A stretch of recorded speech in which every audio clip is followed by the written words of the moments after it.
Welcome to the Sense of Soul podcast. We are your hosts, Shanna and Mandy. Grab your coffee, open your mind, heart, and soul. It's time to awaken. Today we have with us Bud Megargee. He is joining us today to talk about his new book called Soul Afterlife, Beyond the Near-Death Experience. A book that takes an unconventional approach to explore what happens after we die through a series of conversations with a voice from the beyond. We are so excited to have Bud on today. We have anticipated this episode, and we can't wait to share his amazing yet unconventional story with you. Bud, thank you so much for joining us. It is absolutely an honor to have you with us. I'm so glad to finally have you on. How are you? We're good today. You all are in Colorado, is that where you are? We are. Where are you at? Outside of Philadelphia, heading towards Baltimore. There's a lot of really spiritual people that live in that area. There's a lot of, it's really interesting that you say that. My daughters, I tend to see nothing, okay? And that's by design. I don't want to see anything. My daughter tends to see things from time to time, and she has mentioned Gettysburg, seeing some things out there that she questions the validity of, etc. Yeah, we had a paranormal investigator on who talked about, out of all the places that he's investigated, he found the most interesting and the most activity. Yeah, it's a strange, this whole soul thing is a strange business to kind of get. When you tip your toe in the water, we can talk a bit about that today if you want. Oh, cannot wait. I mean, we've been talking about your book since before we attempted to have you on. And then even after with other guests, we've recommended it. I found your book to be absolutely not only mind-blowing, but unique. And it wasn't a super easy read for me because I wanted to keep going back and actually absorbing it rather than just reading it. I feel like it's one of those books where I could read it over and over and over again, and it would continue to resonate with me on an even deeper level. But I really, really enjoyed it. Yeah, I didn't want to write it. So I guess I have to do a little bit of background. I've run psychiatric programs my whole life in hospital settings mostly. And part of that and part of my training was to journal. So I've been journaling basically my whole life. And in this particular instance, I was journaling to try to get some understanding of some life-related issues. But what I was really looking at was within the world of behavioral health, and people do a very good job. It's a tough job. But we package of what we do in terms of addressing the person's mind, body, and soul. Right? Well, it was fairly easy to articulate what we do with the mind, in terms of the therapies we have, and the interventions we have, and with the body we have, and all kinds of pharmaceuticals that give people relief from their pain and suffering. But on the spirit side, there really wasn't much of an answer to that. But for 40 years or 35 years, I just kind of went through the motions of, well, that's just something we do. We just don't do it very well. And we don't pay attention to it much or very often. In hospital settings, mostly it was the local minister coming on Sunday afternoon to minister to whoever was willing to go to the cafeteria, Yeah. So that was the piece I was interested in is what can we do in terms of, if anything, in terms of addressing the spirit of the soul of the person, and what does that really mean? When we talk about the spirit of man, the spirit of woman, what is that? I studied at a number of Buddhist monasteries, and I was in particular one in Northern Virginia, and I was really looking for the answer and hoping that they would have something to inject in terms of what I could take back to my hospitals. And, they do a good job also in terms of their meditation, their breathing, their alternative medicine therapies, et cetera, et cetera. But I had an elderly monk who, for some reason, took me under his wing. And he said, you have a lot of questions. You can tell that by the book. You have a lot of questions. He said, sometimes there's people who have gifts that are unusual that answer those questions. And maybe someday you'll find that person or that gift, or they'll find you. And so that was really the stepping off point for a journey, and what I call an expedition into the world of souls. But what I was really looking for was, how do I answer that initial question, which was, if we're going to do these things in a hospital setting, how do we do it if we do it at all? What I learned was that when you enter into that unexpected world of consciousness, you don't really understand that it's going to affect your life. You think you're just going to be able to answer this question, but to answer that question, you can't dip your toe in the water. You have to get completely submerged in it. Really how this all came to be. And the journaling was just something I always did. When it came to writing the book, I had looked at everything. I'm sure you two have as well. You go into medicine and they have their version of what the essence of man is and the soul is, there's all kinds of religious dogma and everybody has an opinion about all that.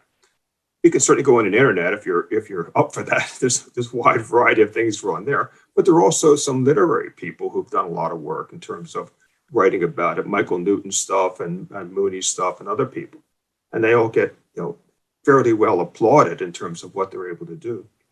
And then there's a whole NDE community, right? And one of the two of you, I think, mentioned to me that you had an NDE experience, and that's a courageous kind of thing for people to kind of put out there, which gives you a piece of information about everything. And there's all other kinds of mystical people that weigh in terms of what the soul is really like. What my Buddhist friend, his name is Kenshin, that's not his real name, that's the name he asked me to give people. Kenshin, he says, if you really want answers to these kind of questions, you have to go to the source. So what is the source of that information?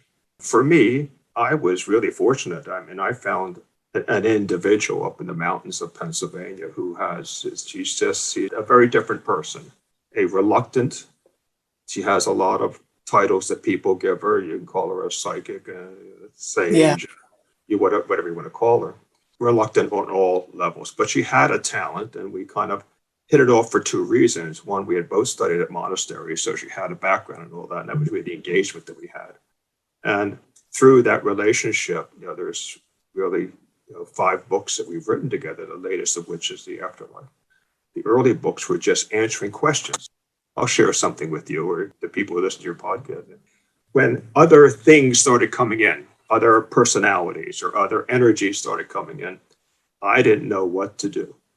Nor did she either. She had many experiences like that, but not one that was as intense or as specific.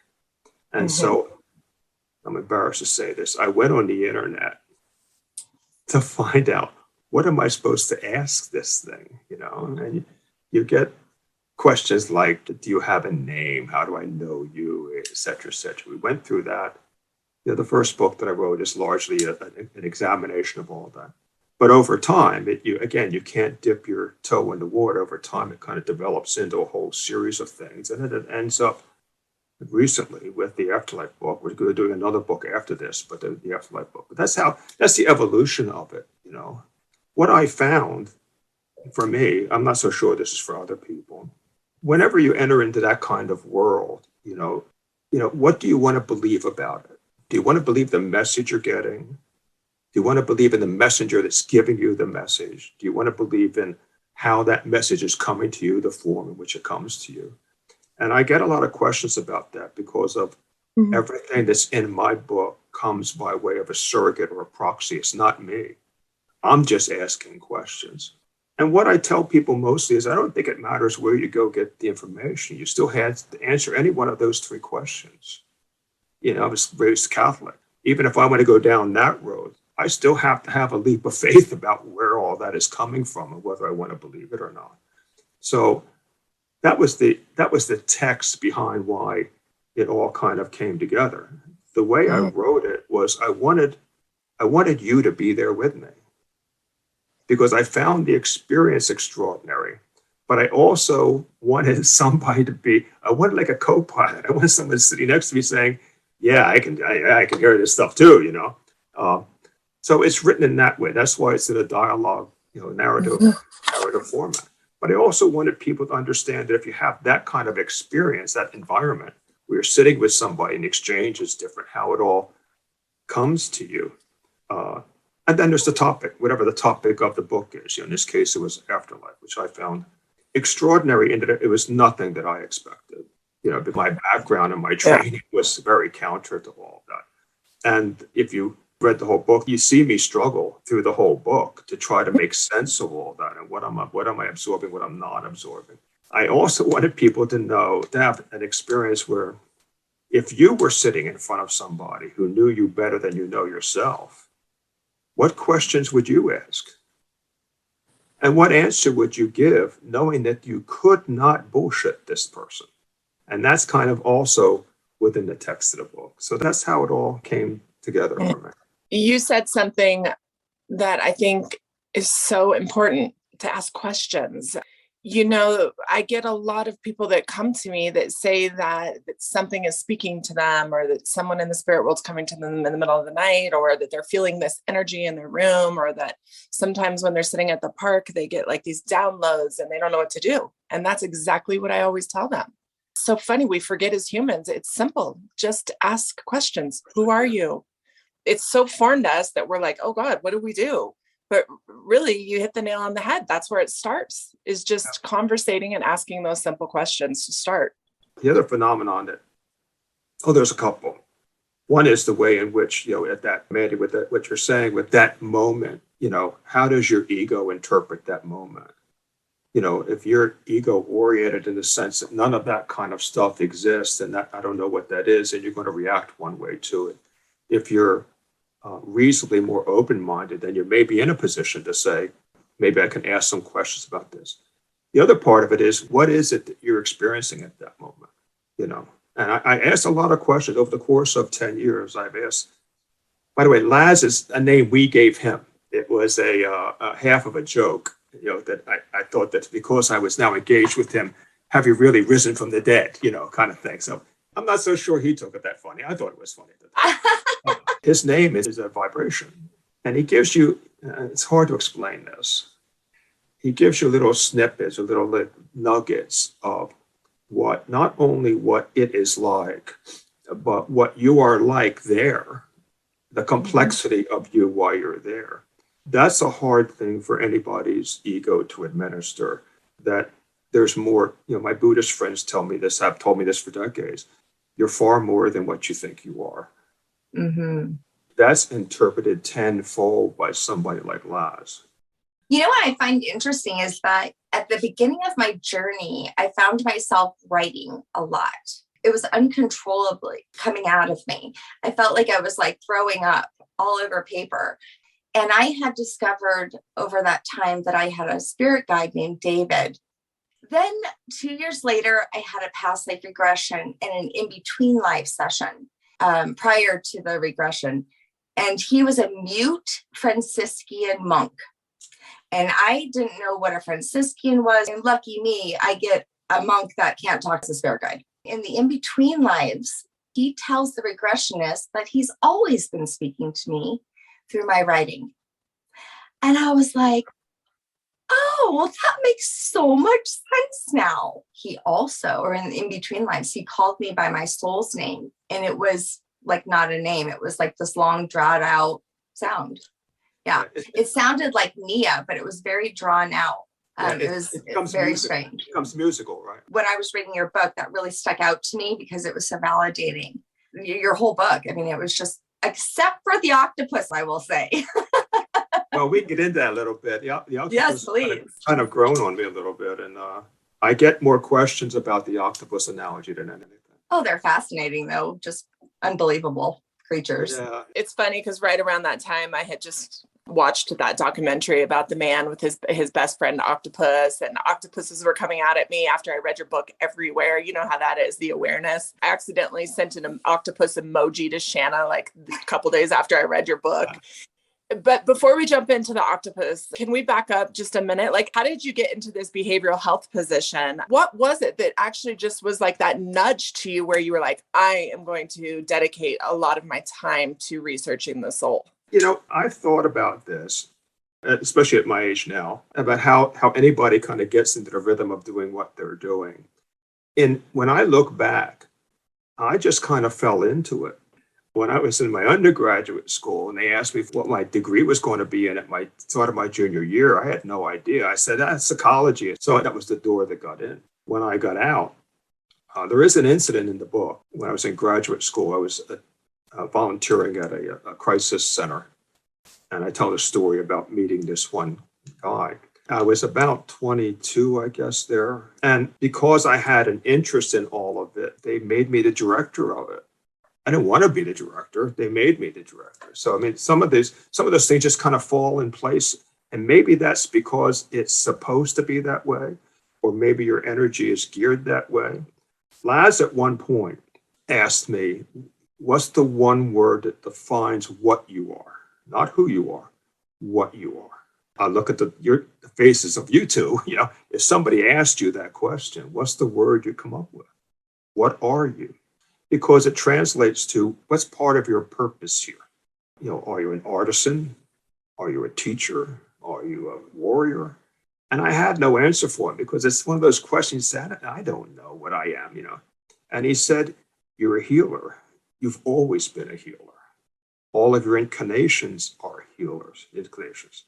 All of your mates in the head of the octopus, they're healers. But this goes back to the octopus, Mandy. You learn things from all angles of it. In one part of the book, he says, is it possible that you've been both doctor and patient to understand the learnings of what it requires to be a healer? And when he brought that question to me, he said, the only difference this time, Bud, is the healing you're doing now is you're trying to heal the organizations that are addressing people's needs. So that's a long-winded way, Mandy, but it kind of takes that, less than direct path to kind of get to where you're going. And it seemed to me as each step along the way, I remember I told my parents this when I was about 11. They said, what do you want to be when you grow up? I said, I'd really like to be an efficiency expert. At 11, I don't even know what the hell that meant, but I liked the word, But if you look at what I do, what I do is I go into hospitals and organizations and communities, community structures, and I try to make them better at what they're doing.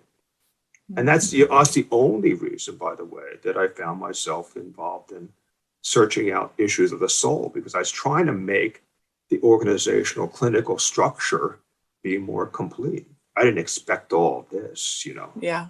Did you find healing in it for yourself? You talk about healing these organizations. How about you? Well, if you listen in between the words with Laz, what he's really doing is he's not only educating about a topic, his job is me. That's his job. His job is to get me straight. So if he were around, he would tell you, but you were off the rails. I asked him once, Mandy, I said, how do I come to sit here on this couch with that woman and you? How does that happen? And he said, it was a long road, Bud, but I had to find a way to get you here.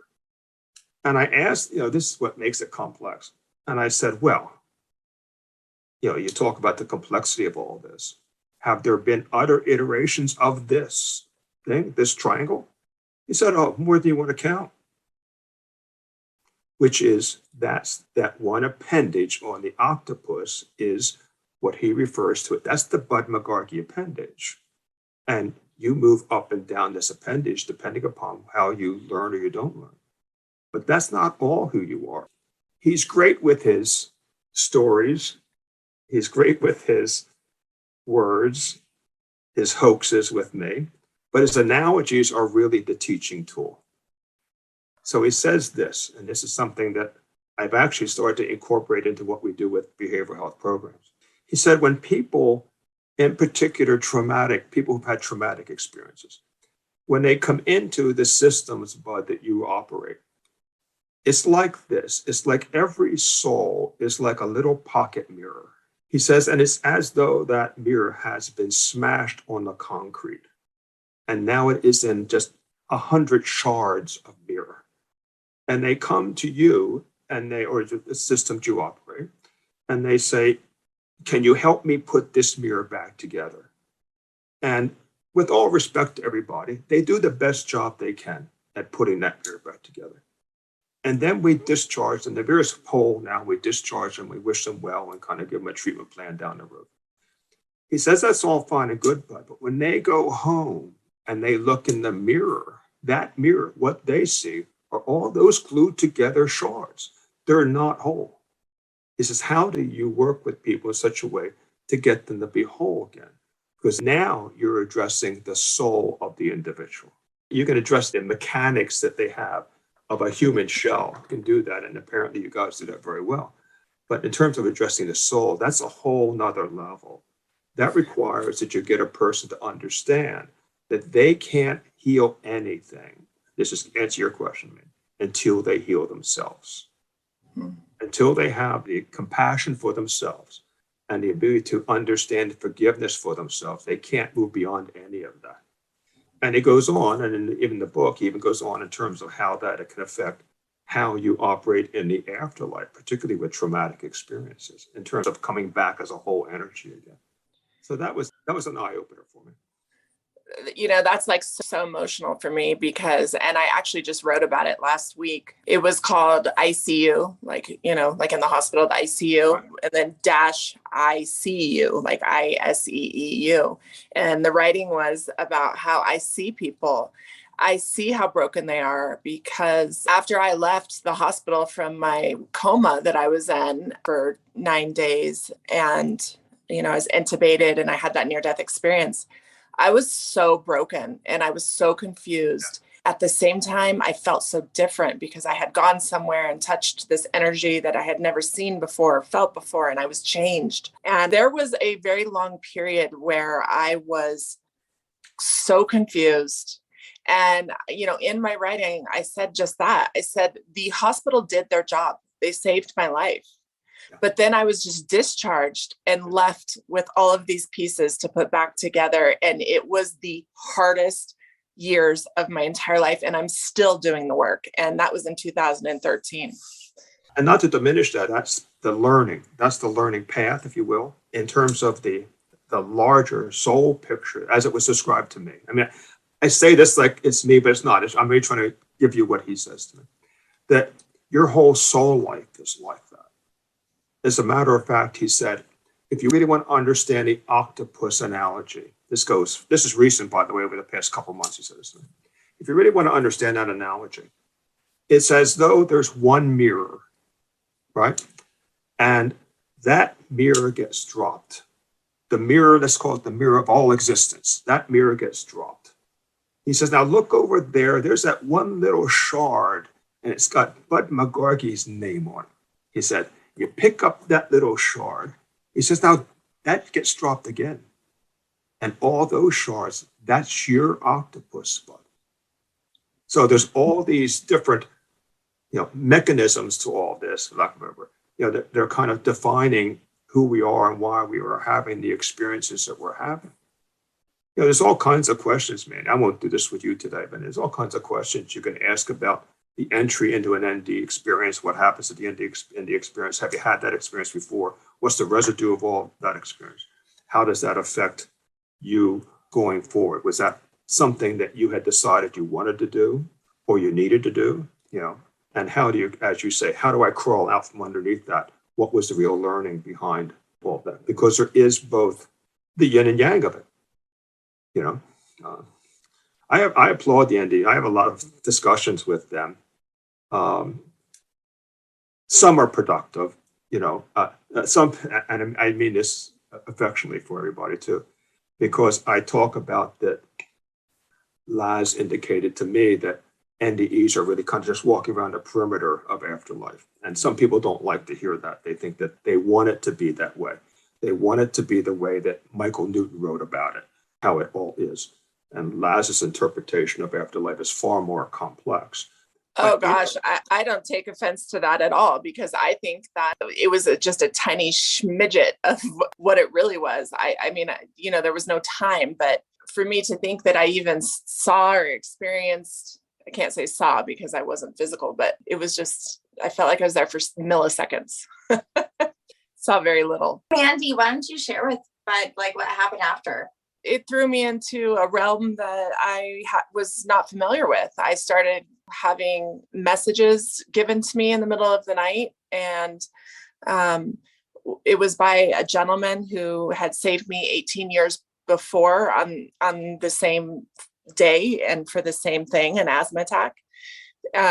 His son saved me 18 years later. And so that connection was very interesting and special. And his father had passed away and started giving me messages for his son. And I was like, wait a minute, what's going on here?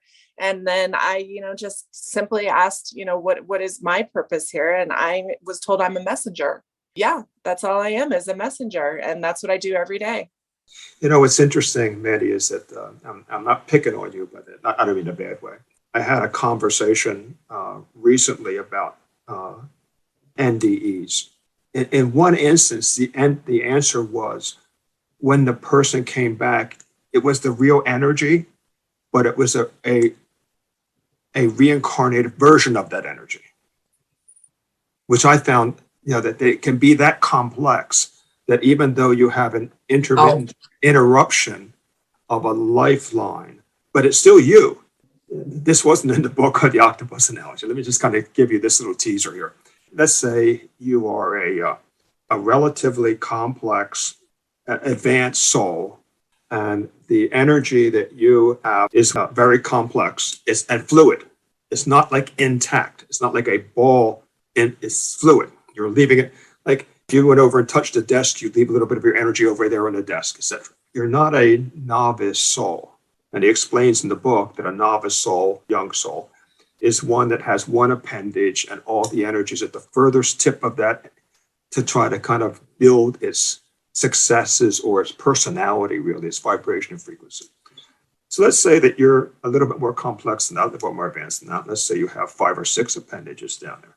So you're learning the messenger from all these different positions, both the positive and the negative. So maybe sometimes you're the messenger giver, and sometimes you may be the person who refuses to see a message. But on the messenger tentacle, right, he talks about people looping all the time. They just loop in their incarnations, and they loop out of the absence of awareness of what they can do, right? He talks about the self-esteem, the soul's self-esteem of understanding what it can do. He also talks about some people like to be comfortable in that loop. They're familiar. If my daughter tells me, Dad, I'm coming back, same place, same person. She's very comfortable. But he says, he talked about, I know this is getting a little complicated here, but he talks about the number 7 all the time to me.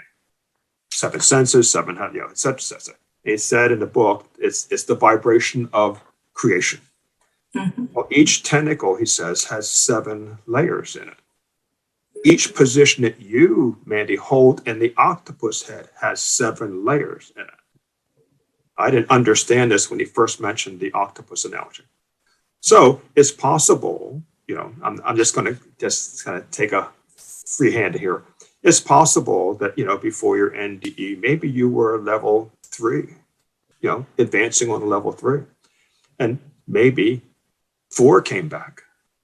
Same energy, but everything that was to be learned in 3 was learned.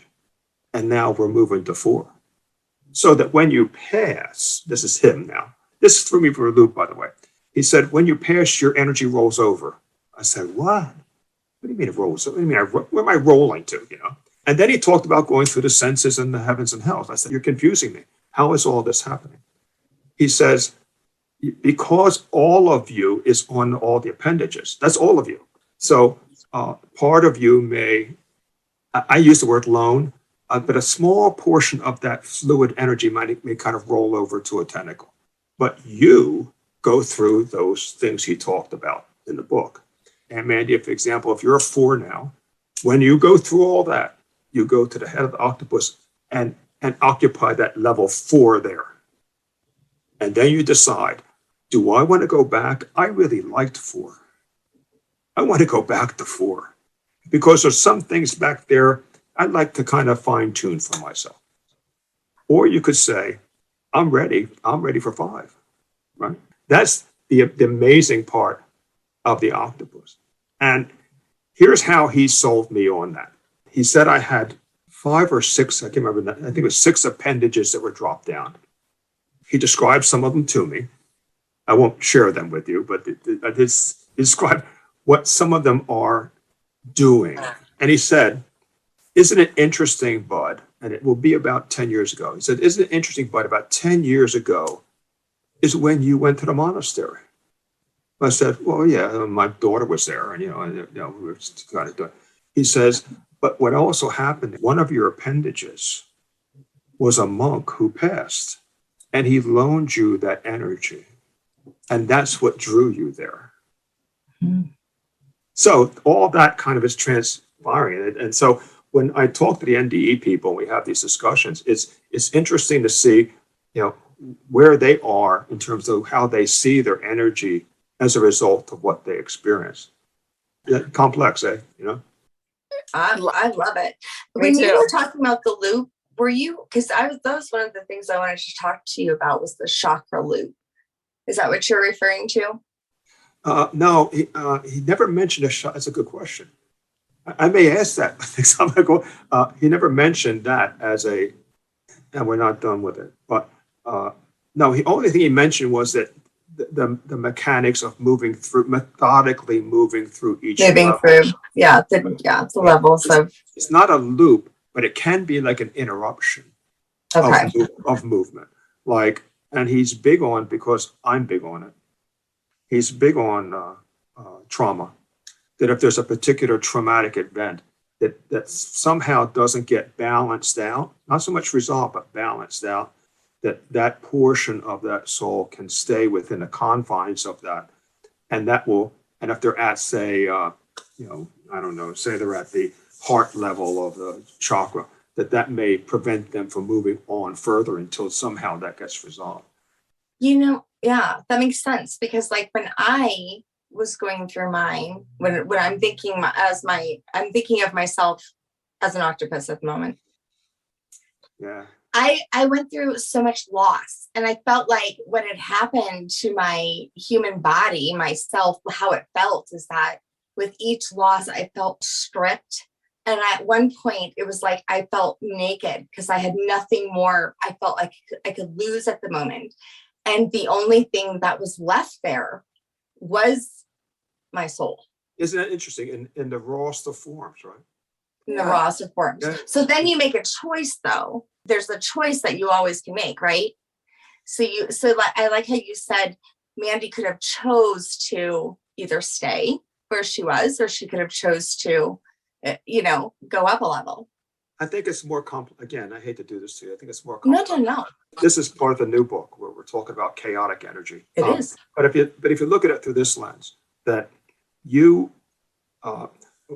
let's kind of agree on a premise. Let's say that let's go back to Mandy again. She's that 4 up in the head of the octopus, and she's thinking about a 5, and it's kind of being laid out to her in a certain kind of process.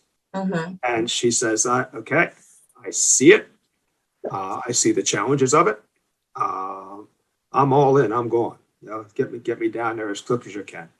And she, in a way, because she's an advanced soul, she's had some influence in terms of selectivity, where she's going, the mission she's on, so to speak, maybe who she's going to be associated with.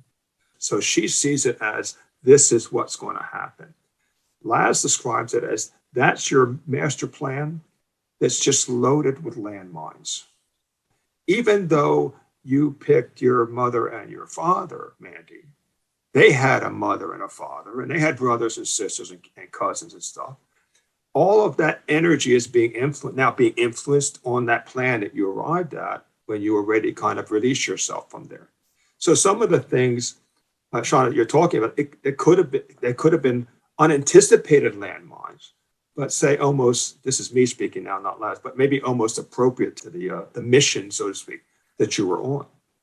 Mm-hmm. It's all and again, he says, it's very simple. He says, this is all about learning. He says, I know some of it's really hard learning, but it's all about learning. Mm-hmm. And in the midst of difficult learning. And divine timing, it sounds like, too. Well, he says, is your soul capable of balancing that out? Do you have the tools to get through this? Do you have the awareness? It's really, do you have the awareness? Awareness. That's where it starts. Right. Let me give you an example. I've said this, and I don't think I've ever written about it. I certainly have said it multiple times when I've been interacting with these two people. Lana says, Bud, you're not really good in relationships because you're so control oriented. He says, in the midst of this thing you're on, it's all about control, and it just bleeds like hell over into your relationships. And he says, you were a terrible husband. You're not such a good boyfriend, but you're a really good friend. And he said, that's the qualities you're carrying around with you right now. And I said, well, I don't want to get caught up in one of the senses or chakra levels because of all that. And he says, well, it isn't a matter of having it have happened to you, Bud. It's a matter of how are you going to balance all that out? And I said, well, I can't go back to these relationships and start balancing it all out. And he said, that's not what I'm talking about.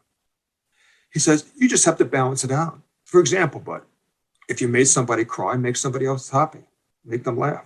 Find a way to balance it out. You don't have to go back to the person or the event or the episode that occurred to you. You just have to have the awareness that the analogy of the bricks in the book, somehow you have to get rid of some of those bricks.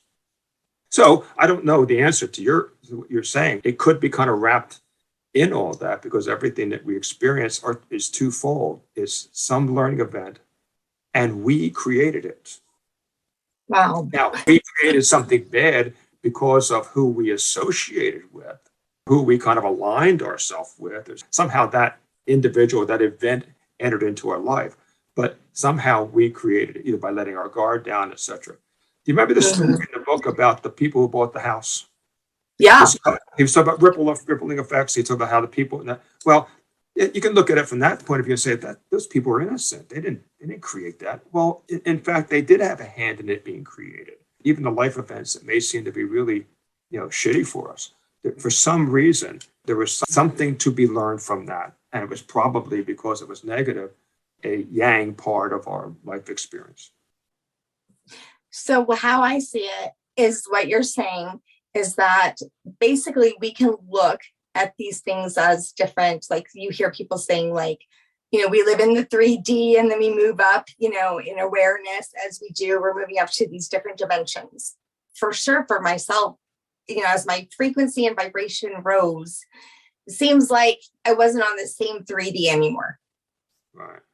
There was no way. So what you said, though, is you can get stuck within the chakra loop, right? Yeah. And I see the chakras as a roadmap, right, of your life. You can think of them. I always teach this in my classes that, they develop from 0 to 7 all the way to 49. And it just matches perfectly with the typical human life. And so you can get stuck in one of these. Is that right? You just said that. And I think that oftentimes I see this working on people's energy. They do.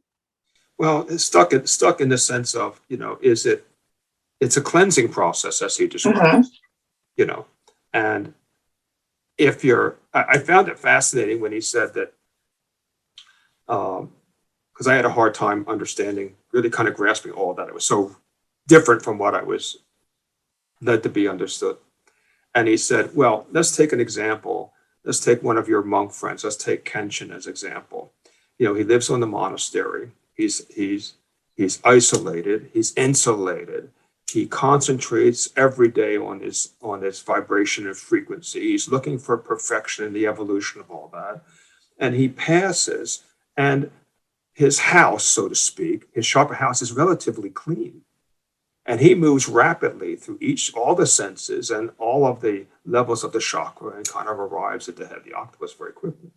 He says that's very different than somebody who has, I guess like most of us, has a roller coaster vibration level that's all over the place and things that we've done that we, that needed to be somehow cleansed or corrected. And what fascinated me about it was the issue of trauma. That actually swung Charlotte for a loop too. And she's never heard of that or imagined that or had anybody else say that to her. That little piece of your energy can be trapped here, right? Still, because it was so horrific. I mean, we can go through history and name any one of a dozen of things like that. Like we were talking about with Gettysburg, that those energies may be trapped until the watcher finds a way to kind of pull all that back. And I said, well, how long? And he really doesn't have a whole lot of patience when I ask him that question, because time is an issue for him. He says, you have all time. You have all time. He says, this is my word. This is not your first rodeo, Bud. That's how I frustrate him. Because he said, all these things. We've had discussions over here about all these things. You already know it. He says, it's just a matter of kind of finding your level of awareness. He says, the problem with most of he calls them humans, is that when they getting to the point of awareness kind of rocks their world because it has to change. And they really don't want to change. And when you find awareness in what it is, a new kind of open-mindedness, it disrupts how you're supposed to live your life now. Because there's relatively, if the three of us walk down I can't walk there. We drove up to Starbucks and we started talking about this in the corner of the room. There'd be people in Starbucks kind of moving to the exits, because this just isn't on the front burner for most people. They're really, and I tell guys this, most of us we're just trying to get through the day down here. And he said, that's okay. You have to get through the day, but you can't ignore the issues that relate to your soul. This has me thinking about this particular shaman that Shanna and I know. And she told me one time that people like me who've experienced leaving their physical body a couple of times, that she would suggest doing a soul retrieval. A soul retrieval? Soul retrieval. So it's supposed to be pretty intense, because they believe that, especially people like me who've been in comas, our soul leaves us. And for me, I believe that was also protection, but that little pieces of my soul have been left behind, and I need to retrieve that back to have that wholeness again. But part of me, as you were talking, was thinking, maybe that piece of me is learning another lesson as we speak. Yeah. Maybe it's not supposed to be retrieved back. Maybe it's on another tentacle over there, learning more, and it all comes back to wholeness at the top of that octopus head later. Yeah. I don't know. Yeah, that's the amazing thing about all this is that I mentioned it in the very end of the book, that I'm curious about that. What am I really? When all that energy comes back together, who are you? And I'm fascinated by that. You know what I think? And I'm just throwing this out there, but I would think that when that happens, I would be a spirit, a guide. Well, that's what you said, right? But that is the goal, to not reincarnate anymore eventually, right? Is that the ultimate goal? Yeah, is that what you said? This is what blew my mind. Because we were talking about everything kind of, especially the last 2.5 books, is related within the context of the analogy, the octopus analogy. And he said, and I think it's in the book, he said, the octopus you're on now is like one college in a university. Right? And you're in the college of healing. Now, your soul experience is to be in every head of every octopus, in every college in the entire university, and all the appendages within all that. If you can successfully do all of that, he said, then you would be that created everything. So I asked him, I said, how did you get to be where you are, Laz? This is kind of one of the early questions I asked him. I said, how do I know you? And here's what happens in the room. I'll be sitting and Charlotte will be there, and we're talking, and then she'll look here, and I'll say, is he here?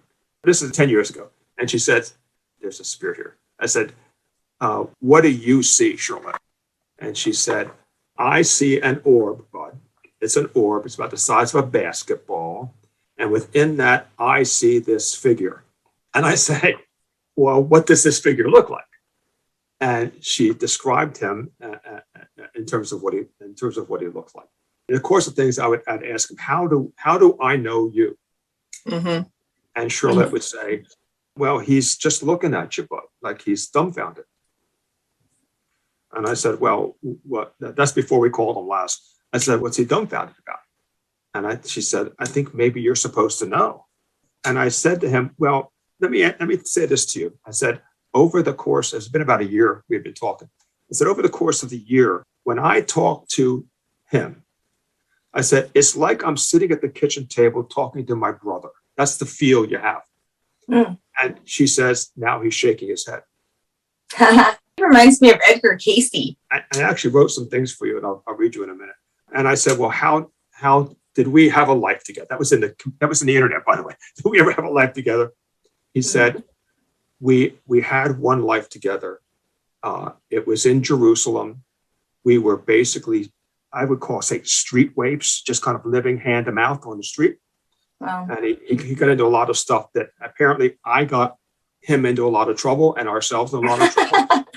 And he said, and the only thing, I said, well, where are our parents? And he said, you don't remember? I said, no.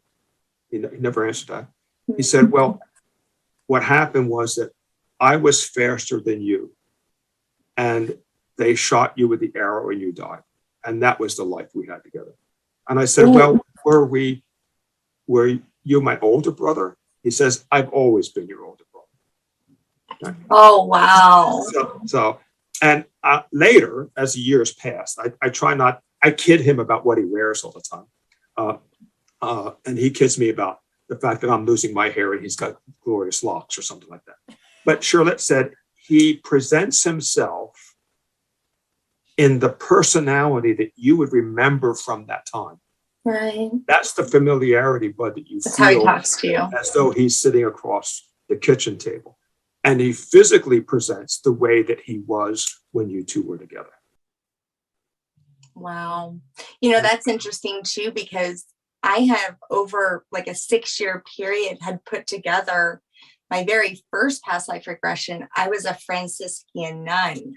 So when I finally found David years later, and then actually it didn't come so quickly that, that I knew he was a Franciscan monk, because I didn't even know what that was.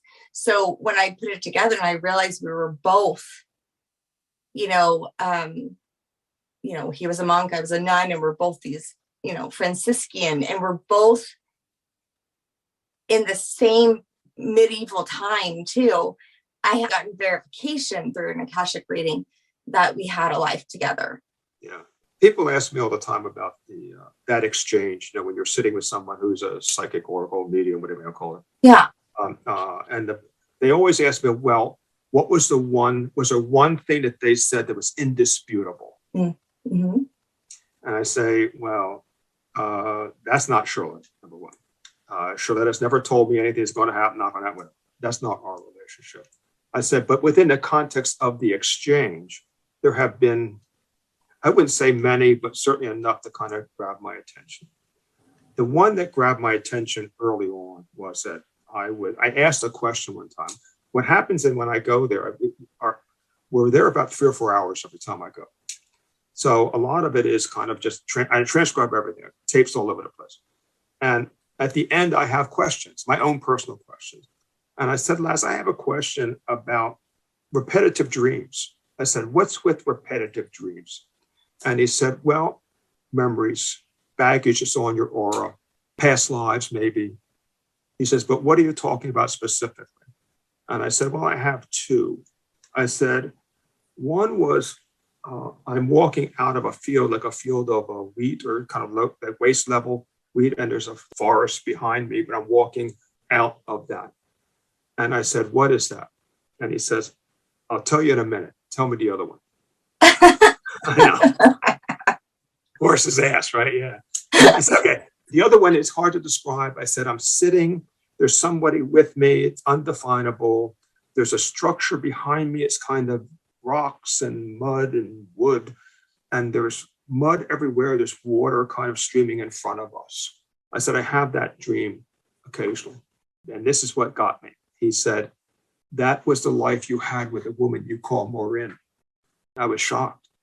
Maureen was a woman, a young girl who I dated when I was 22, and she died that year of a liver cancer. And I had never mentioned Maureen to anybody. But when he mentioned Maureen, I said, oh, this is just And that's when I say to him, like, you can tell me I don't want to see people. I don't want to see you. I don't want, because all this gets a little bit too freaky for me. But he did say that was an incarnation. It was during a volcano. He said, unfortunately, you don't have too many, he says, you were never a pharaoh or anything like that. He said, your incarnations are pretty kind of mainstream. But when he said to me, I asked him one time, I just wrote this down the other day. I said, can you describe your relationship with Charlotte? How, because people want to know, how does this happen? Does she transform? Does she mutate? Yeah, because she just kind of talks to me. He said, and this is verbatim what he said. He said, she's a vessel and I'm feeding her energy, and that results in her ability to both see me and hear me. I'm a perception to her. I'm giving her the perception that I want her to see and hear so that she can relate it to you. He said, members of your family have never seen me, Bud, but your dog has. I found that interesting. For you, I create the perception of what I look like in our past life together so that you would understand me better. I do not possess Charlotte. That would hurt her. Oh. Other channelers possibly connect to a lower energy. Guides possess energy that is so raw, it would be dangerous for someone with a low vibration. For example, if a higher energy enters a human shell, it literally breaks that shell. The other energies that are being channeled could be family or distant family members or something else, but it is not a guide. Wow. My vibration level would not be compatible with the typical human shell. And in my realm, some energies have even higher vibration than a guide.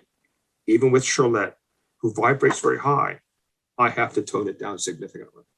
You know what I find so amazing is that, and I'm almost jealous, is that you seem to get very clear messages from him. And I think that many times, I know, and for me, I mean, I'm putting together, it's like the greatest puzzle in the whole wide world over years. And it's like just an ombre puzzle. It doesn't even have pictures to help me. It's just very difficult. But it seems like you're getting very precise things. And maybe it's because I am busy, because I'm not able to be in the space of the head all the time. So I'm receiving whenever I'm able to go there. So I only get that much. I think what is it? What do you think? I don't recommend this to everybody. If you read all four in a sequence, you would not see what happened in afterlife in the way you're talking in the beginning.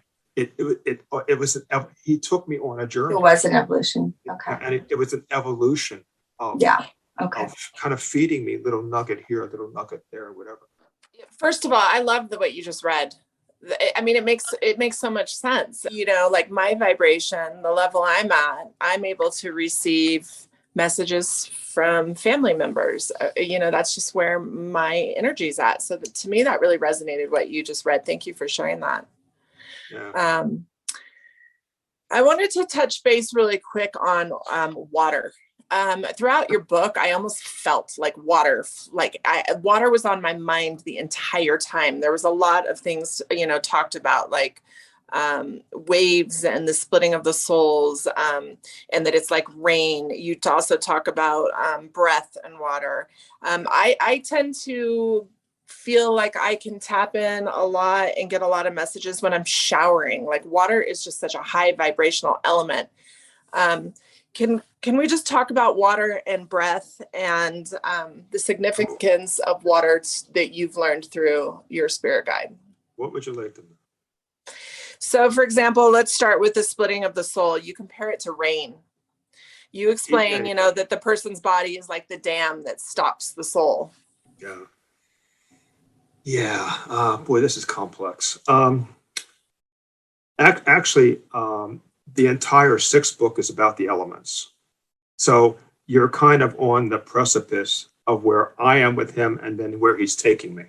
Well, in the beginning, he talks about water is life. He talks about what all of them are. Water is life, fire is regeneration, earth is stability, air is a child. He calls air a child.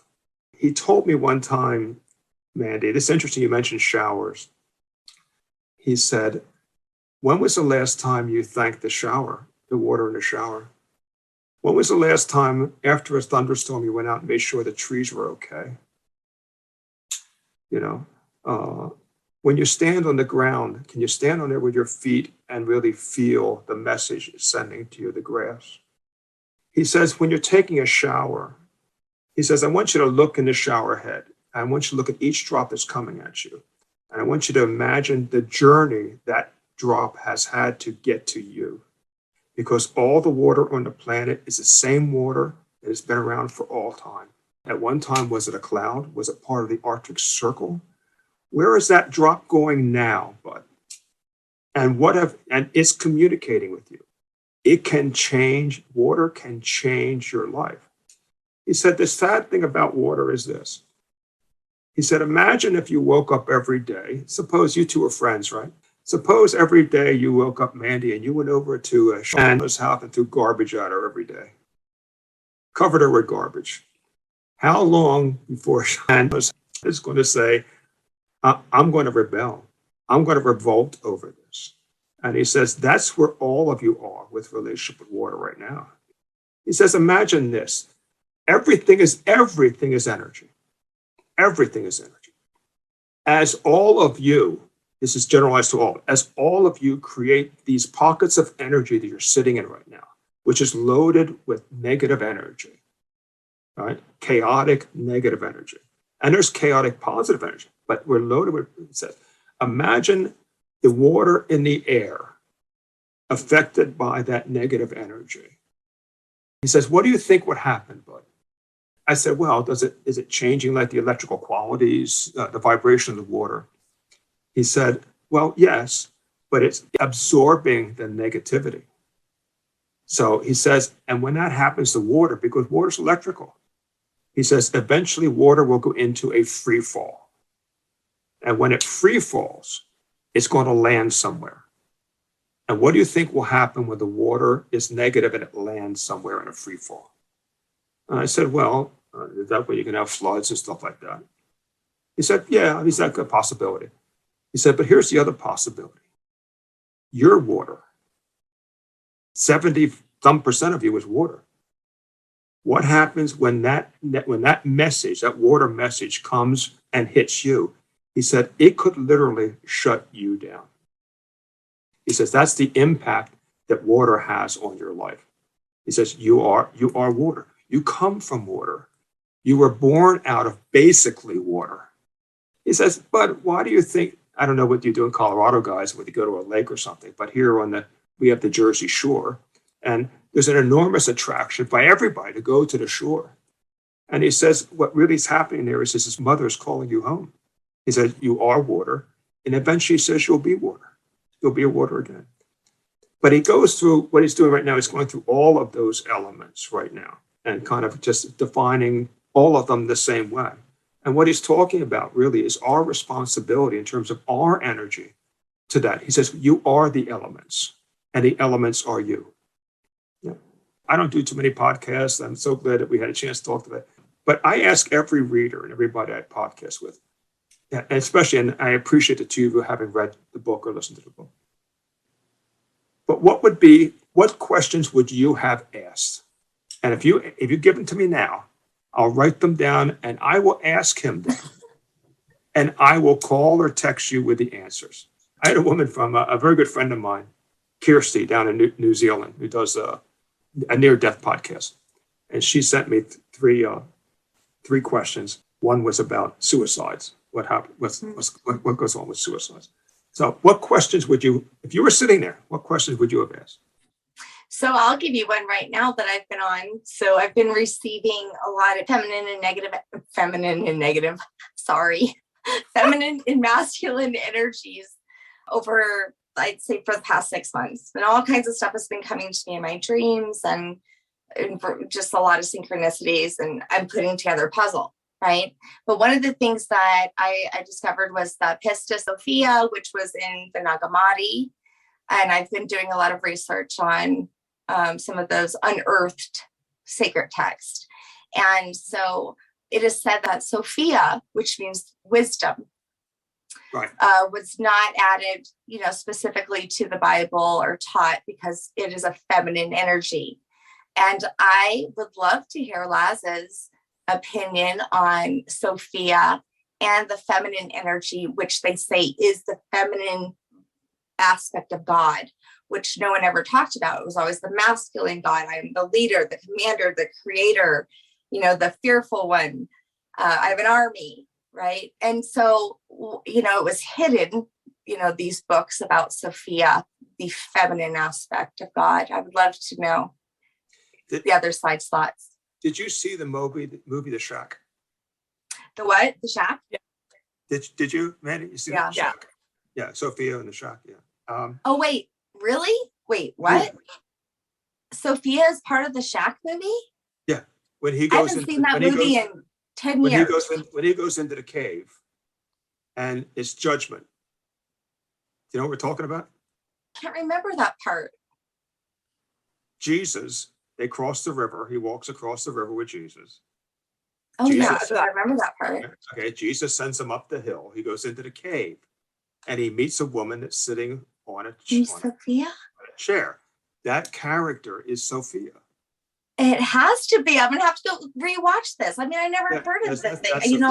I'm starting to put lots of things together. There's another movie that someone else just mentioned that Sophia was in it, and that it probably was referring to that. And so I'm like, so people knew, and they've been throwing hints in that. And I've just really gone down this rabbit hole about her because, it just amazes me how it seems like so many things were hidden from the world by, the hierarchy, just for their benefit, to have power and control. And it seems like a very beautiful thing that's happening right now is that we realize that you have to have a balance. You can't be all masculine. And even women have become so masculine. And so I've just been really embracing that feminine and wanting to kind of, I guess, know the energy more. I will ask him specifically, and I'm sure he'll go off in detail because it's not a specific question. It's kind of a generalized category. Yeah. I can guess a little bit though, but I'm always wrong with my guesses. By the way, every time I try to guess, we always think we know. I try to psych him out. But he always takes me in a different direction. But I think he believes that we're all part of all of it. Mm-hmm. He asked me one time whether that in my incarnations what I will have to experience, and not because I asked about male, female, and that kind of. He says, well, yeah, because you are of the Creator, and the Creator is all of that. So you'll not only live that, you'll live black, brown, yellow, mm-hmm. red, white, Republican, Democrat, heterosexual, homosexual, all the mental illnesses, all of the handicaps. You'll live all of that because that's the totality of the experience. And I said to him one time that, well, how many lifetimes does that take? He says, this may shock you. He says, it never ends. It was never intended to end. He says, what are there? X billions of you on this planet? Just this planet? There's X billions of you? And just this dimension? And he says, and all of those souls have to learn everything that there is to learn in every planet, in every dimension, et cetera, et cetera. He says it goes on forever. He said, and I said, well, has it always been like this? Mm-hmm. He says, yes, it's always been. He doesn't take shots at the scientists. He just says he feels sorry for them. He says that he says, for example, they still don't know why you guys exist. They can't understand consciousness. How can they understand what you and I are talking about here today? He says, or they think it all happened with a bang. He says, it didn't happen with a bang. He says, this universe has had multiple iterations of it. Multiple. Same with your planet. Same with you. He said, it's the Russian dolls. It's a doll within a doll within a doll within a doll. And that's when I say, I've had enough. I'm going home. My head hurts. I can't make sense out of all this. That's how I feel lately with the whole Sophia thing. I have a friend, it's a 3-hour drive for me, and I have a friend that I call over after every session, and she says, well, what did he say tonight? I said, I can't explain it. I said, right? I have to. And I've even mentioned the book. I mean, having the transcripts gives me the opportunity, much like you said at the beginning, that I can listen to them over and over again, and slowly pieces of it make sense. Oh my God, yes. But right. not all of it. That Slowly. puzzle. Yeah. Well, that's, I had a dream that was so significant, and it just reminds me of what we were talking about, the water and the lake and stuff.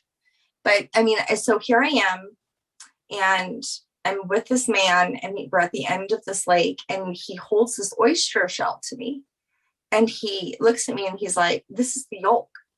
And I'm thinking, well, that's an oyster shell with like putty in there. And then I'm like, oh, and then all of a sudden water drops onto the oyster shell and goes into the water, and like life is created. There's like a tadpole. And then he kind of goes away, and I'm like, oh, yolk, like creation. And then he just goes away because I start thinking too much. And then I had just last night was watching Jeopardy. And what was it, last night or the night before? The night before. The night before. And he say that the pearl inside of the oyster shell is like known as wisdom, which is Sophia. I mean, it's just like there's constantly like these puzzle pieces start to it's insane. There must be something in where all of your energy is with this Sophia thing, because it could just kind of keep amazing. Yeah, it's constant. Always like that with her.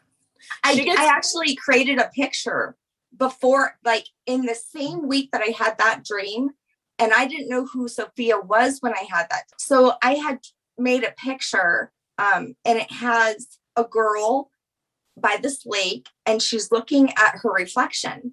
Well, the story I end up reading months later about Sophia is that she looks inside of a lake and sees her reflection. And that's like her demise. And she actually ends up, and there's a whole creation and dropping of the water story. I'm like, you've got to be kidding me. See, Bud, now you know why me and Shanna are friends, because she can call me with this stuff. And I'm like, you're not crazy. You're not crazy. And then I want to know, Mandy, I want to know what your question is. Oh, gosh. Yeah. We're very inquisitive people. We're seekers, just like you. So we probably could write a list long for lives. What's interesting when you say that when you look in the water, he actually used this recently in this new book about water being a mirror. Yes, of course, right. That it really reflects you. And where he was going with it was, when you look in the mirror, what do you really see? And he says most people look in the mirror to try to present themselves properly to somebody else. Mm-hmm. What's really happening, he says, he calls it a second self. He says it's not real, like it's not like a real you, but there's an energy bouncing to it and back to you. And so when you look in the mirror and you say, boy, I look like shit today, that's coming back to you. And he says water, when you do that with water, it does the same thing. I found that interesting. Water, oh my gosh, water plays it's interesting too, because both of my near-death experiences, it was raining. And so I did a lot of EMDR around rain, because every time it would rain, my muscle memory and my body would remember the trauma, and I'd start having a panic attack. But now what's interesting is I find that a lot of my spiritual experiences, or the messages that I'm given to give to someone else, is always when I'm in the shower. So, if you think about it, that water element has really played an extremely important role in my awakening and with some of the things that I do now. I mean, it was so wild. The other night I'm in the shower, and Shanna is so sweet. She got me a waterproof paper pad for my shower, because otherwise I was like running in and out, putting it in my phone real fast so I wouldn't forget. And this is how I get my messages. It was like the jean jacket with the patches, the pens need to be safe, and the scotch and the whiskey and cornbread. And that's all I got. So I get out of the shower, and I'm like, here we go again. I'm a messenger. I have to listen. So I text John Woodruff, the fireman that saved me the second time. I said, your dad told me to tell you the jean jacket, scotch and whiskey, cornbread. And I listed it. And he calls me and he's like, you're freaking me out. Oh, and a brush.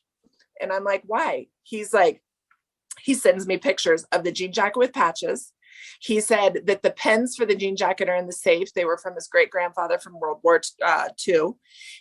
He sends me a bottle and a brush that he just pulled out of his dad's stuff. The bottle was called Scott's whiskey, which is so cool. And then he just found his father's brush.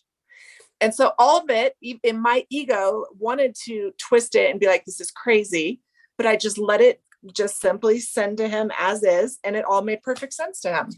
Okay. I will ask him about you personally and water. And he says this about all the elements, that all the elements are no less alive than we are. Mm. But our ego doesn't allow us to kind of branch out there, because it, beyond the ego, to think that would be too bizarre, to think that you could actually, he did tell me once that water has very specific healing qualities. Yeah. I say that all the time. You can stand in a shower and you can ask, he says, whether you believe it or not, that's the key, whether you believe it or not. He says, well, Jesus knew that, right? John the Baptist. He said, it's a matter of desire. It's a matter of believing it. It's interesting about when Jesus walks on the water, Mm-hmm. and he said that happened. He says, there was a Jesus. Yeah. He says, but there were a number of very advanced souls, he said, that when they came here without any doubt about anything. He says, if you had no doubt, you could walk on water. He says, the problem with you, bud, you question everything. Yeah. Yeah. When he kind of loops back with the octopus and he says, there's a reason I use the octopus. Mm-hmm. And he says, because the octopus can grow a leg. Mm. He says, it can change its environment. It can change itself. It never doubts that. It has no doubt. I said, are you telling me that when I am whole, when all of my appendages are completed, all 7 layers, Mm-hmm. and I'm back in the head, fully loaded, he says, there isn't anything you can't do. Mm-hmm. He says, the problem is most of you guys are all over the place. Yeah. One appendage is a 1, another one's an 8. Yeah, you're kind of like all over the place. Because that answers your question, Mandy, about how could I be a guide like Laz? Guys like Laz have completed all of their appendages successfully and are now whole in the head. Yeah. Now, I asked Laz, I said, well, what's next for you? He said, well, what's next for me? He says, I can do this. I don't know whether he enjoys it or not. He says, can you ask him that? I did ask him that. He says, because I asked him, I said, your job's really hard. He says, the hard part is how do you tell somebody you're there to help them and they don't believe you're there? Mm. And I thought about that a lot when I was thinking about how your life has evolved. I mean, was there ever a point where you were like, holy shit, maybe I need to be a patient in the hospital for behavioral health? Because am I actually was the self-trust there to begin with? Did you trust it? Did you doubt it? Were you like, I can't put this out. People are going to think I'm crazy. Because for Shannon and I, it takes a lot of self-trust to be able to not only believe it. And I don't even know if for us, it's a feeling. It's not a thought. It's this feeling you have where it's truth. What is it like for you? I'll answer it 2 ways. First off, I think I'm an extreme skeptic. I mean, extreme. And so on occasion, I'll go into where Charlotte and I sit and I'll be looking around. I'm still looking for cameras and microphones. And she just laughs at me. So that I think, and with Laz, it goes back to that question before, Mandy. I mean, what do you want to believe about anything? I can tell you this, that when you go from what I was doing for a living to this, whether you believe it or not, you don't take a lot of the old historical baggage or people with you, because there isn't a lot of believability about it as a group. I can't tell you how many individuals, though, have come over and said, you know what, I have the same, I got the same, but in terms of announcing that to the universe, that's a whole nother thing. Like, why did you write the books? I wrote the books because I had to write the books. It actually became that simple, because they say, well, you could have stopped after the first one and just had like a vanity book for your shelf. I said, answering the questions became compelling for me. I had to know what the answer was, or at least how to try to find what the answer was. And the further you get into it, the more, I don't know whether it's intrigued or what, but it just kind of layered itself over and over and over. It's a lot like. It was your experience, though, too. But you were, I think there's a difference between, like you mentioned faith earlier. It's like you have to have a certain amount of faith, yes, but in your own experiences. Nobody doubts the fact that it's crazy, that it might be crazy that we're, believing in most of the stuff that the Bible is saying.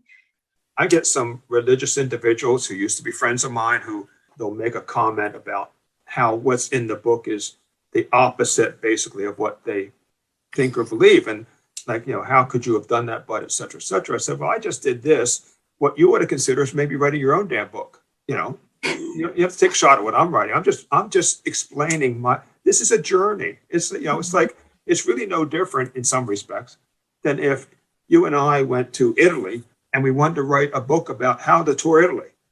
We're having some experience in Italy, over the last 10 years. We just write about it. It's really no different than that. It's the topic area. It's the substance of it and the way in which it comes. And when people ask me about that, they'll say, well, what makes her so unique? And I say, I don't know, because she's the only one I've ever been to. I mean, I'm not into that. I'm not kind of going around the country sitting with people who have skills. I said, I will tell you this, though. It's like Mandy's fascination with water. It's like this. I believe I think everybody has some kind of, let's say, medium or psychic ability. Whether you acknowledge it or not, that's a whole other thing. Agree. For those people, they're the people that go down to the water and they put a toe in there, right?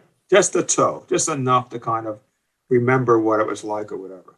And then you have people that will go in up to their knees, and people like some of the people you want to read about that go in up to their waist.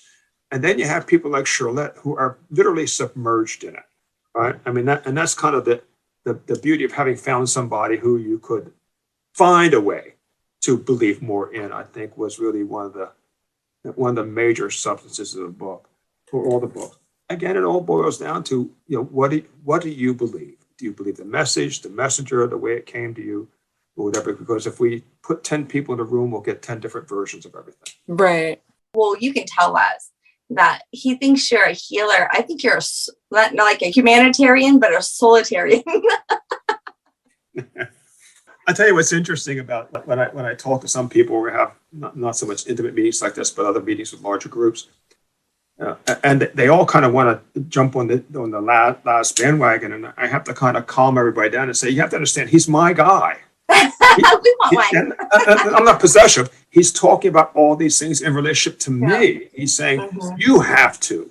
Now, he sometimes phrases it like the rest of the world has to follow you. But he's really saying in Afterlife, he's saying from chapter 1 on to the end of the book, if you don't get this shit together, Bud, you're going to have a more difficult thing than you would like. And I would rather you kind of go rapidly so you can get up here in the head and we can kind of go, he kids me all the time. We'll go to a pub, we'll get drinks or something, and and that'll be that. So that's the other part of the book, is that he's my guide, and his job, as he says somewhere, one of the books, he says, as you go, Bud, so go I.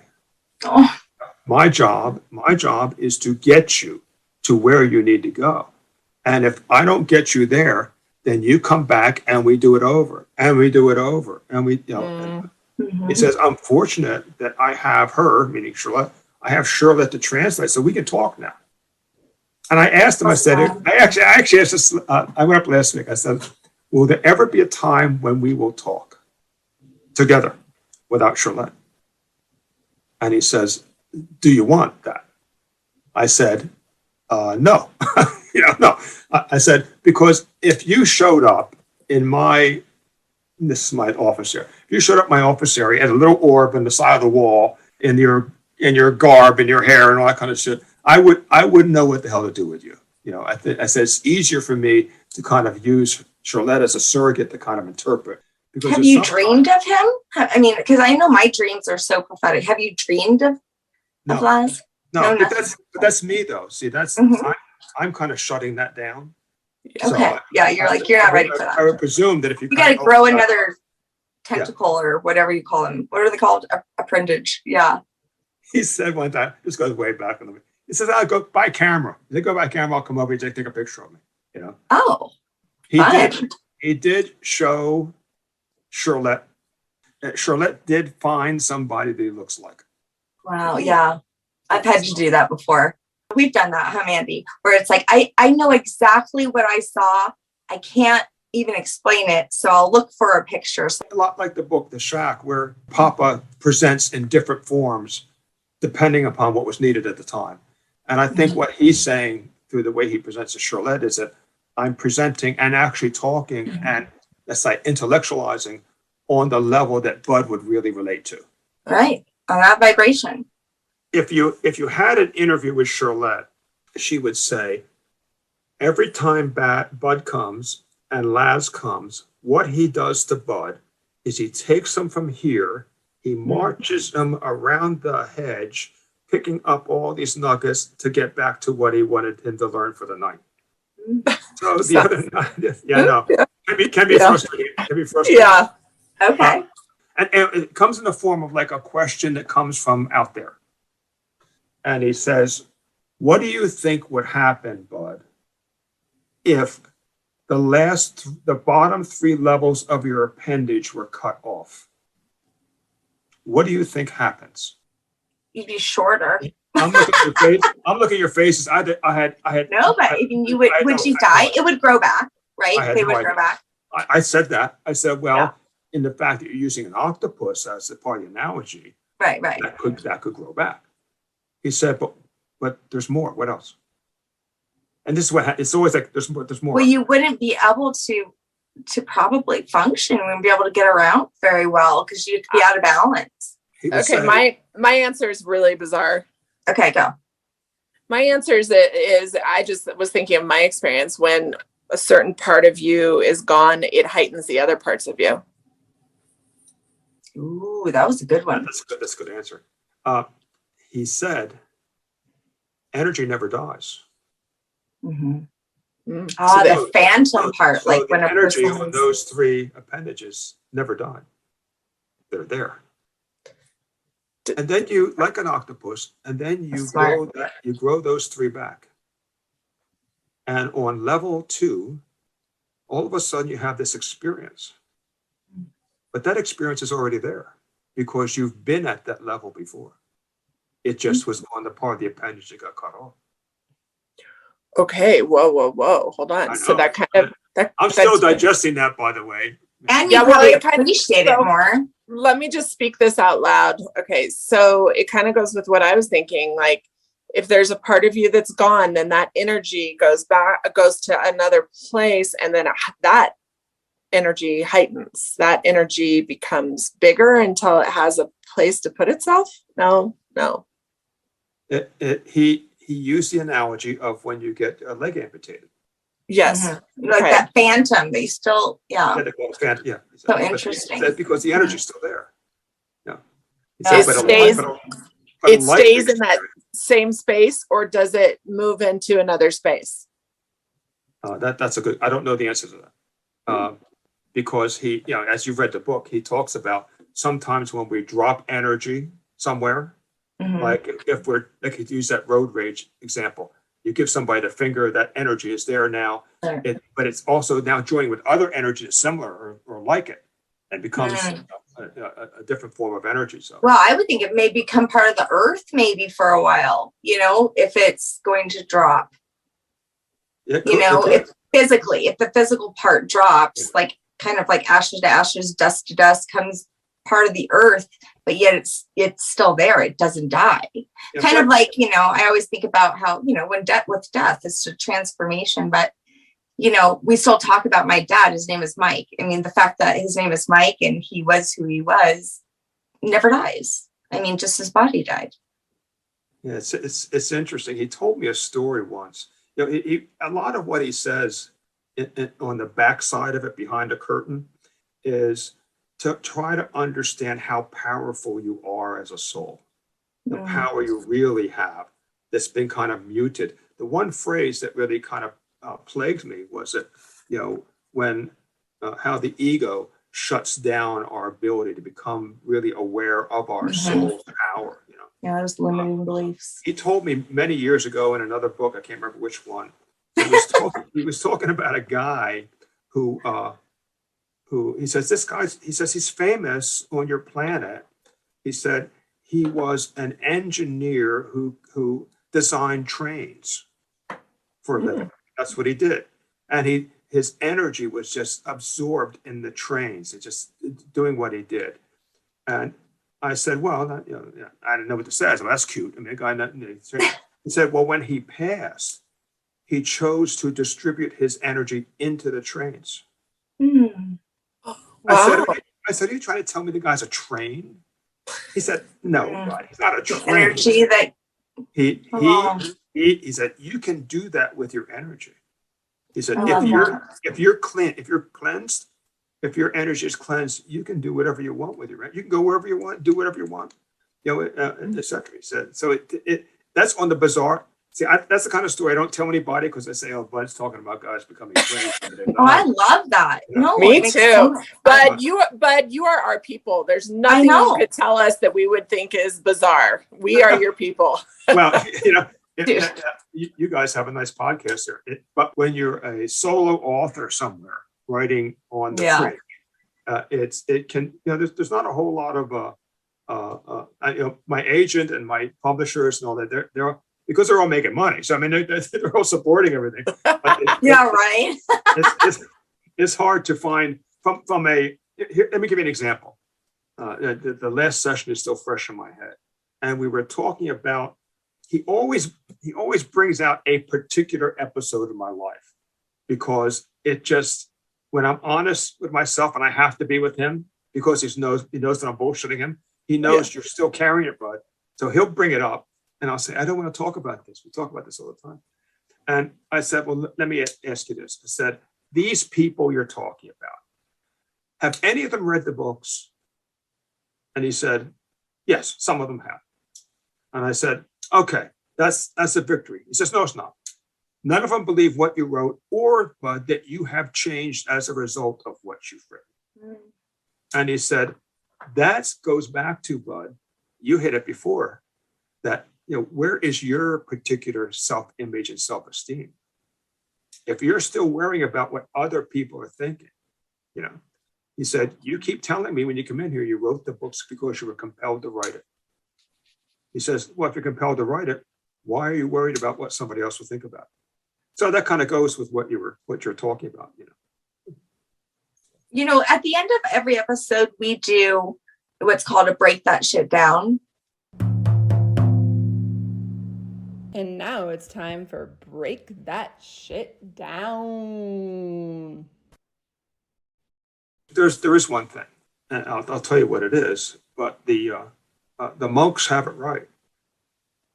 We're just far more than we can possibly imagine ourselves to be. And if somehow we can find our way to at least become a little bit more open-minded about the possibilities of what may exist that are beyond the realm of, what we think is real, then we may find other more adventurous places to travel. The three of us can agree that what is real is what we can see, touch, and hear.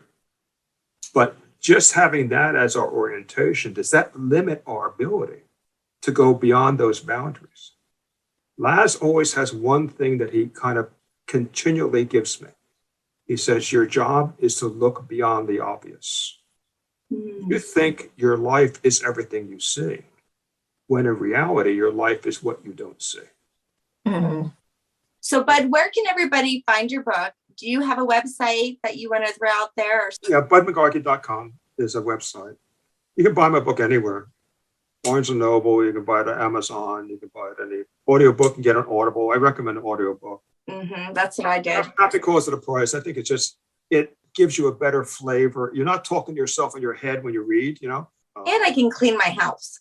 Not me. I love that you can do that. I can't listen and I have to sit. I do it driving, which is probably not the safest thing to do. But right. You're like, where am I? But it has been so amazing. I really appreciate you. I appreciated this book. We've had on people that have studied in DEEs and afterlife, and yours took it to a whole nother level for me. And I appreciate that. It is different.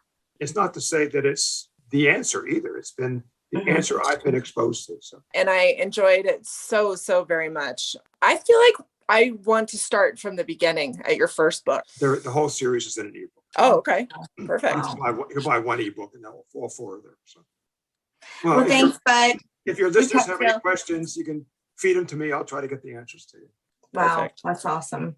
Okay. All right, guys. Tell Thank us you. thank you. Thanks for being with us today. We hope you will come back next week. If you like what you hear, don't forget to rate, like, and subscribe. Thank you. We rise to lift you up. Thanks for listening.